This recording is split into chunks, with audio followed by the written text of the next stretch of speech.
Salam dostlar. Bugün sizi Asiyanın en maraqlı və sirli ölkələrindən birinə, Yaponiyaya aparacağıq. Qədim samurayların və müasir texnologiyanın bir araya gəldiyi bu unikal ölkə haqqında inanılmaz faktlar öyrənəcəksiniz.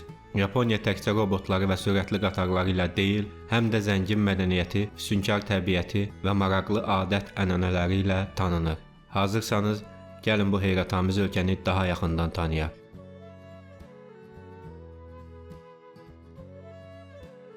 Yaponiya, Sakit Okeanın qərbində yerləşən bir ada ölkəsidir. Ümumi ərazisi təxminən 377,975 kvadrat kilometrdir. Bu da onu dünyanın ən böyük 62-ci ölkəsi edir.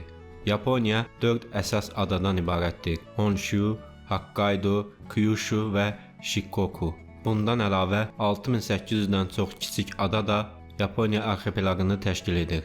Ölkənin əhalisi təxminən 125 milyon nəfərdir. Bu da Yaponiyanı dünyanın ən çox əhalisi olan 11-ci ölkəsi edir. Əhalinin böyük bir hissəsi Tokyo, Osaka və Yokohama kimi iri şəhərlərdə cəmləşib. Yaponiya dünyada əhali sıxlığı ən yüksək olan ölkələrdən biridir.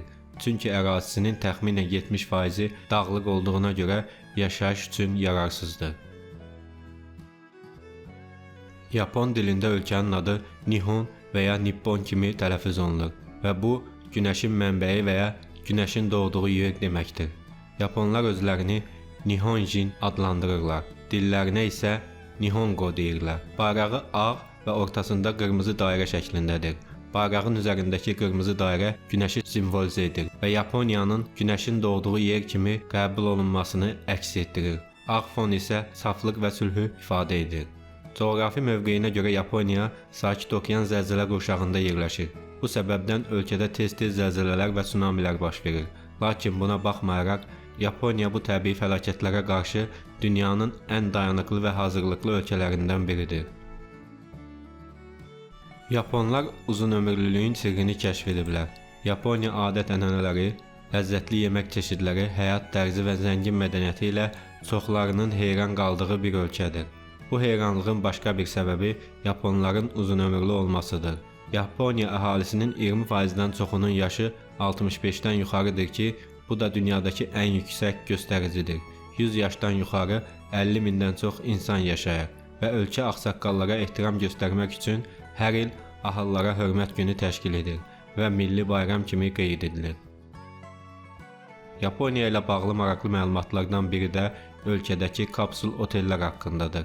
İlk dəfə 1979-cu ildə Yaponiyanın Osaka şəhərində şəhər mərkəzlərində yerləşən yüksək qiymətli otellərə alternativ qurulmuşdur.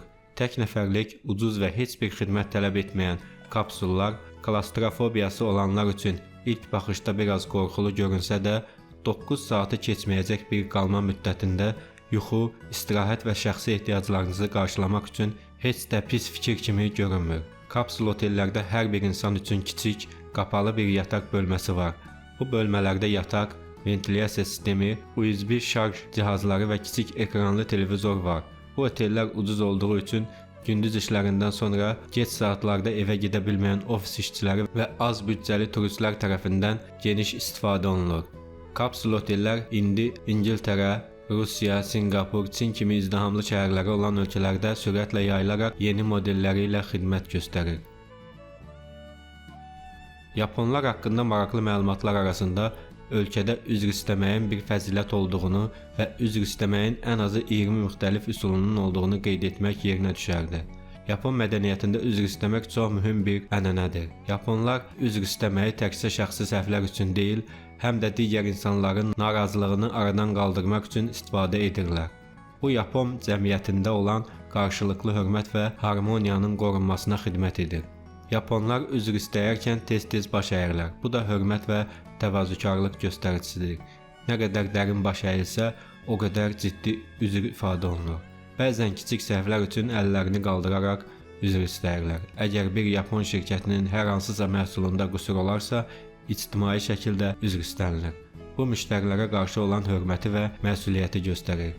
Yapon mədəniyyətində üzr istəmək heç də zəiflik əlaməti deyil. Əksinə məsuliyyət və olğunluq göstəricisidir. Əvvəl də qeyd etdiyimiz kimi, Yaponiya dünyada ən çox zəlzələ təhlükəsi olan bölgələrdən biridir. Yaponiyada həmçinin aktiv vulkanlar da mövcuddur. Onlardan ən məşhuru ölkənin ən hündür dağı olan Fuji dağıdır. Fuji dağı aktiv vulkandır və onun son püskürməsi 1707-ci ildə baş vermişdir. Yaponiyadakı zəlzələlərin əksəriyyəti kiçikdir və çox zaman hiss belə edilmir. Son 10 ildə ölkədə 4 və ya daha yüksək bal gücündə 10.000-dən çox zəlzələ qeydə alınır. Bu statistikaya əsasən Yaponiyada orta hesabla hər 8 saatdan bir zəlzələ baş verir. Bununla belə Yaponiya zəlzələyə qarşı yüksək dərəcədə hazırlıqlıdır. Ölkədə zəlzələyə davamlı binalar, güclü fəlakət idarə sistemi, real vaxtda zəlzələ xəbərdarlıq sistemləri və müntəzəm təlimlər tətbiq olunur. İnsanlar evlərində fövqəladə hallar üçün su, konserv qidalar, batareya, radio və ilk yardım ləvazimatları saxlayırlar. Məktəblərdə və iş yerlərində mütəmadi olaraq təhlükəsizlik təlimləri keçirilir. Həmçinin Yaponiya dünyanın ən qabaqcıl zəlzələ xəbərdarlıq sisteminə sahibdir. Zəlzələdən bir neçə saniyə əvvəl xəbərdarlıq siqnalları telefonlara göndərilir. Həmçinin də televiziya və radio vasitəsilə yayımlanır. Bu da insanlara təhlükəsiz yer tapmaq üçün vaxt qazandırır. 2011-ci ilin mart ayında Yaponiyada baş verən 9 bal gücündə zəlzələ və onun ardınca gələn tsunami Fukushima nüvə stansiyasına ciddi ziyan vurmuşdur. Bu Çernobıldan sonra dünyanın ən böyük nüvə qəzası olmuşdur. Bölgə hələ də təhlükəlidir və burada yaşamaq mümkün deyil. Yaponiya hökuməti illərdir buranı təmizləməyə və bərpa etməyə çalışır. Maraqlıdır ki, bəzi insanlar riskə baxmayaraq bu yerlərə qayıdıb yaşamağa davam edirlər. Fuji dağı 3776 metr hündürlüyü ilə ölkənin ən hündür dağıdır. Bu dağ turistlər və buraya gələn zəvvarlar üçün müqəddəs bir yer hesab olunur. Şintoizm dinində bu dağ müqəddəs hesab olunur və burada müxtəlif məbədlər və ibadət yerləri yerləşir. Bəzi yaponlar inanırlar ki, bu dağa qalxmaq ruhun təmizlənməsinə kömək edir. Hər il 300 mindən çox insan bu dağa qalxmağa çalışır. Yaponiya haqqında maraqlı məlumat sayıla biləcək digər bir xüsusiyyət isə ölkədə eramızın 578-ci ilinə aid Kongo Gumi adlı dünyanın ən qədim şirkətinin olmasıdır. Koreyalı dülgər Shigemitsu Kongonun şahzadə Shotoku tərəfindən füsunkar Yapon məbədlərini tikmək üçün ölkəyə dəvət edildiyi zaman ilk dəfə Asaka şəhərində qurulan şirkətin inşa etdiyi ən məşhur binalar arasında ölkənin simvoluna çevrilmiş Shitennoji məbədi və Asaka qalası da var. 2006-cı ildə Yaponiyanı vuran iqtisadi böhran Kongo Gumini çətin günlərə sürüklədi və onu Takamutsu Construction Group aldı. Yaponiya din baxımından unikal bir ölkədir. Burada insanlar özlərini müəyyən bir dinin sərt qaydalarına bağlı hiss etməsələr də müxtəlif dini ənənələri gündəlik həyatlarında yaşadırlar. Yaponiya əsasən Şintoizm və Buddizm kimi iki əsas dinin yayıldığı bir ölkədir. Təbii ki, az miqdarda xristian və digər dinlərə inanan insanlar da mövcuddur. Maraqlı fakt odur ki, Yaponlar gündəlik həyatlarında həm Şintoizmin, həm də Buddizmin elementlərindən istifadə edirlər. Məsələn, yeni doğulan bir körpə Şinto məbədində xeyir dua alır. İnsanlar evlərində Buddist qurbangahları saxlayır və ölü mərasimləri əsasən Buddist ənənələrinə uyğun keçirilir. 2006 və 2008-ci ildə aparılan araşdırmalarda Yaponların 60%-dən çoxu özünü hər hansı bir dinə bağlı hesab etməsə də gündəlik həyatlarında Şinto ayinlərinə və ibadətlərinə qatılırlar.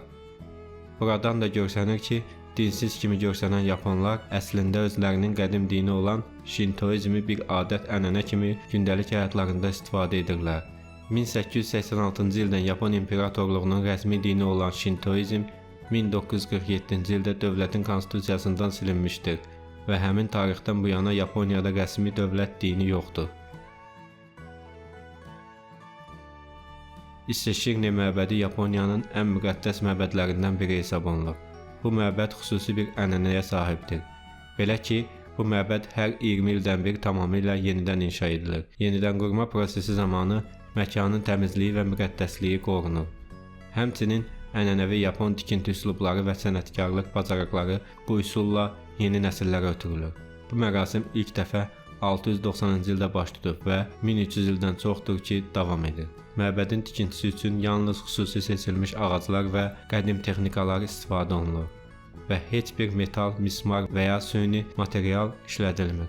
Bu ənənə Şintoizmin saflıq və yenilənmə fəlsəfəsini simvolizə edir. Yaponlar inanırlar ki, bu yeniləmə prosesi məbədə yeni enerji və ruh gətirir və müqəddəs varlıq hesab etdikləri Kami üçün daha təmiz və layiqli bir məkan yaradır. Yaponiya haqqında məlumatlarda sumo güləşi haqqında danışmamaq mümkün deyil. Bu idman növü Yaponiyanın milli döyüş sənəti hesab olunur. Sumo Yaponiyada yalnız bir idman növü deyil, eyni zamanda dərin köklərə malik bir ənənədir. Sumo güləşçiləri xüsusi bir həyat tərzi keçirirlər. Ağır yeməklər yeyərək bədənlərini böyüdür, sərt qaydalara tabe olurlar və Heya adlanan məbəd kimi xüsusi evlərdə yaşayırlar. Sumo turnirləri zamanı qədim ənənələrə, mərasimlərə riayət olunur ki, bu da sumonun Yapon mədəniyyətindəki dərin köklərini göstərir.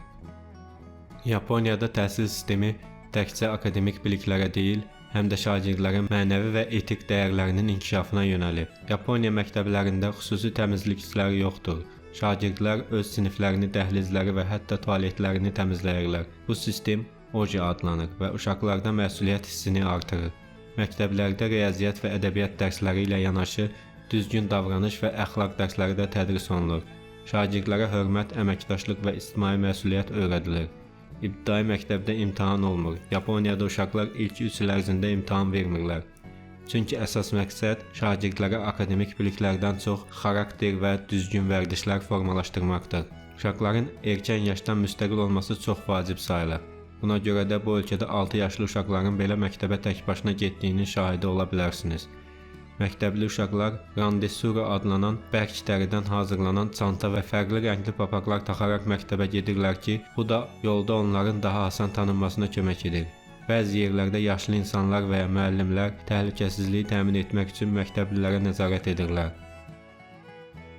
Yaponiyada küçələrin çoxunda ad yoxdur. Yaponların şəhər planlanması dünyadakı ölkələrdən fərqlidir. Burada küçələrin böyük əksəriyyətinin adı yoxdur. Ünvanlar küçə adı ilə yox, bölgə və bina nömrələri ilə müəyyən edilir və binalar nömrələrə görə sıralanır. Buna görə də şəhərlərdə istiqamət tapmaq xüsusilə çətinlik yaradır. İnsanlar çox vaxt coğrafi nişanlara görə, məsələn məktəb, xəstəxana və ya mağazaya görə istiqamət tapırlar. Google Maps kimi tətbiqlər yaponların gündəlik həyatının ayrılmaz hissəsinə çevrilib.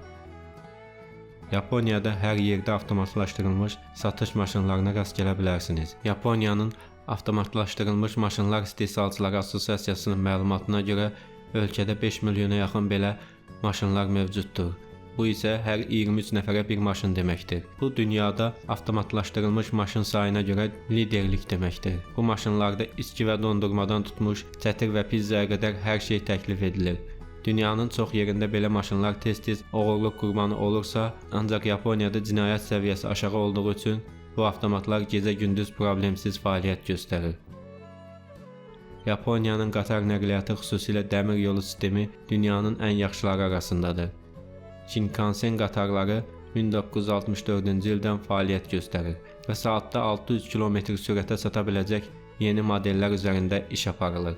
Qatarların dəqiqliklə işləməsi isə bir ayrı məsələdir. Burada qatarlar il ərzində orta hesabla 24 saniyə gecikir. Bu isə onları dünyanın ən dəqiq nəqliyyat sistemlərindən biridir. Hətta qatarlar bir dəqiqə gecikərsə, sərnişinlərə üzrxahlıq edilir. Shinkansen qatarları xüsusi zəlzələ sensorları və avtomatik əyləc sistemləri ilə təchiz olunub. Bu onları dünyanın ən təhlükəsiz sürətli qatarı edir. Yaponiya texnologiya sahəsində dünyanın ən qabaqcıl ölkələrindən biridir. Burada Sony, Toyota, Honda, Panasonic, Mitsubishi və Canon kimi qlobal texnologiya nəhəngləri fəaliyyət göstərir. Sənaye robotlarının istehsalı və istifadəsində dünyada birincidir. Fabriklərdə robotlar yüksək dəqiqliklə avtomobil istehsalı, elektronika və montaj işlərini həyata keçirir. Yaponiya Asimo, Pepper, Aibo kimi insana bənzər robotları istehsal edir ki, bu robotlar insanlarla ünsiyyət qurur, xidmət göstərir və insanların müxtəlif tapşırıqlarını yerinə yetirə bilir. Yaponiyada artıq robot ötürlər, avtomatik restoranlar və insansız idarə olunan metro qatarları geniş yayılıb. Ölkə gələcəkdə tam avtomatlaşdırılmış bir cəmiyyətə keçməyi planlaşdırır. Burada insanlar yalnız pandemiya dövründə deyil, gündəlik həyatlarında da qoruyucu maska taxırlar. Buna səbəb xəstəliklərin qarşısını almaqdır. İnsanlar özləri xəstə olduqlarında başqalarına yoluxdurmamaq üçün maska taxırlar. Bu cəmiyyətə qarşı hörmətin bir göstəricisi hesab olunur. Yaz və bahar aylarında polen allergiyası Yaponiyada çox yayılmışdır. Həmçinin bəzi insanlar hava çirkliliyindən qorunmaq üçün də maska taxırlar. Yaponiyada taksilər dünyanın bir çox yerindən fərqli işləyir. Burada taksi qapıları avtomatik açılıb bağlanır. Buna görə də sərnişinlərin qapıya toxunmasına ehtiyac qalmır. Taksi sürücüləri xüsusi düymə vasitəsilə sərnişinlər üçün qapıları açıb bağlayırlar. Bu sərnişinlərin rahatlığını təmin edir. Yapon taksiləri çox təmiz və səliqəli olur. Sürücülər adətən kostyum və əlcək geyinir və müştərilərə çox nəzakətli davranırlar. Yaponiyada taksilər digər ölkələrlə müqayisədə bahalıdır. Buna baxmayaraq təhlükəsizliyi və sürücülərin dürüstlüyü səbəbindən yerli və xarici turistlər tərəfindən çox istifadə olunur. Beləliklə Yaponiyanın sirli və maraqlı dünyasına qısa bir səyahət etdik. Bu ölkə həm qədim ənənələri, həm də müasir texnologiyası ilə hər zaman insanları heyrətləndirməyi bacarır.